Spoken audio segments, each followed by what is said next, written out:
రాష్ట్ర స్థాయిలో అది పట్టణ ప్రాంతం కావచ్చు, గ్రామీణ ప్రాంతం కావచ్చు, ఈ 2 సంవత్సరాలలో జరిగిన ప్రతిష్టాత్మకమైన ఎన్నికలలో మా ప్రభుత్వానికి విస్పష్టంగా ప్రజలు ఆదరించి గౌరవించి అత్యధిక స్థానాలను కట్టబెట్టినరు. దీనికి ప్రధానమైన కారణం పేదలకు మేము అందించిన రేషన్ కార్డులు, పేదలకు మేము అందించిన సన్నబియ్యం,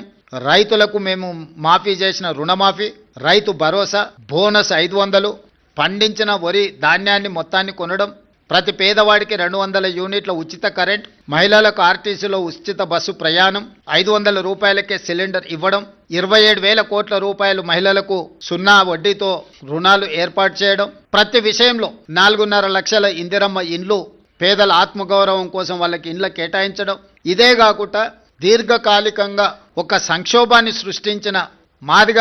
ఉపకులాల వర్గీకరణను పరిష్కరించడం, 100 సంవత్సరాల నుంచి జటిలంగా మారిన కులగణనను నిర్వహించడం, 61,000 ప్రభుత్వ ఉద్యోగ నియామకాలు చేపట్టడం, మూతబడుతున్న ప్రభుత్వ పాఠశాలలను తిరిగి తెరవడమే కాకుండా టీచర్ల నియామకం చేపట్టి పేదలకు నాణ్యమైన విద్యను అందించాలని మేము చేస్తున్న ప్రయత్నాలు అన్నీ కూడా ఈనాడు ఒక క్రమ పద్ధతిలో సంక్షేమాన్ని, అభివృద్ధిని సమపాలలో మెలవించి పరిపాలన అందించడం.